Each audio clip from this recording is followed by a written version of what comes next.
attacks. Now, as per the reports, Israel has used more than 100 planes, including F-35 fighter jets, in attack on Iran. Now, Israel has employed more than 100 aircrafts, including an F-35 fighter jet, in an attack on Iran. Now, the Jerusalem Post has reported these details. Now, over 100 planes were involved in the 2,000-kilometer attack, including the cutting-edge F-35.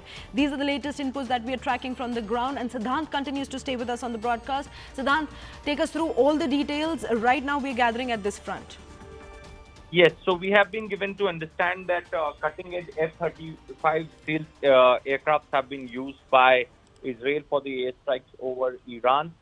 In fact, Israel has also closed airspace to civil aviation. Iraq has suspended the air traffic, and along with it, even the projectiles have also been fired. Now, this is not Israelis have confirmed, but we have got to know this through the footages that have been released by Iranian military, building confidence of their own people that, air defense systems have been put in place, they are working, and they are intercepting the Israeli missiles and the rockets that have been fired by Israel. So that is how they are putting it out.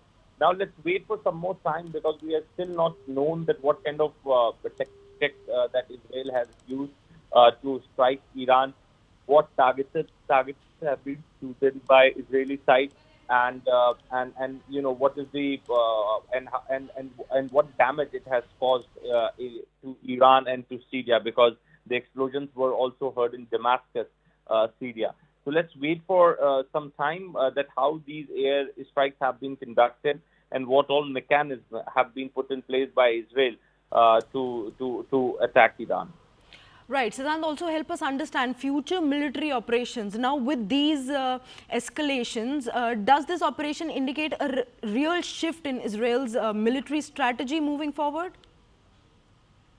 Well, I would not say military strategy moving forward, but one thing is for sure, that Israel has taken vow to end Hezbollah, Hamas, and all of Iran's proxies. Iran's security framework in the Middle East works, or perhaps depends on the proxies of Iran in Yemen, Syria, Gaza, and Lebanon. Now, as far as the two proxies are concerned, Hamas and Hezbollah, they have completely been dismantled, finished off by Israeli forces. As far as Houthis are concerned, they are at a distance, so they don't pose immediate threat to the Israeli land. They do fire long-range ballistic missiles at times, but they don't pose the immediate threat. And now, since Iran had attacked Israel directly, engaging militarily on 1st of October, so perhaps this is a retaliatory attack that Israel is doing on Iran. And that is how they are also claiming that this is a retaliatory attack to defend the territory of Israel. Now, there's a lot of pressure on both the countries, both Iran and Israel, perhaps to contain the war, to stop the war.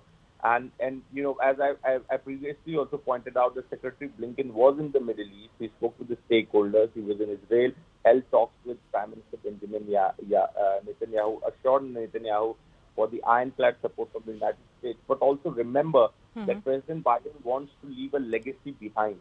And he is putting his energy, resources every day to stop at least the one war which got started during his time. So there is a lot of pressure on Netanyahu and Israel to perhaps come to the table for the talks. But also the question goes to Hamas, that why are they not surrendering the hostages? Because once Hamas surrenders the hostages, perhaps then we look at the possibility of a ceasefire, because it all started from the abduction of the Israeli hostages by Hamas. So Israel wants it to be ended through that. America believes that many of the targets of Israel have been achieved. Right, Siddhant. But Israel is not going to stop, and perhaps the next goalpost is to get the hostages free. And this is the reason that, as a pressure-building tactic, the Hezbollah side, Hamas sides, and now Iran have also been attacked.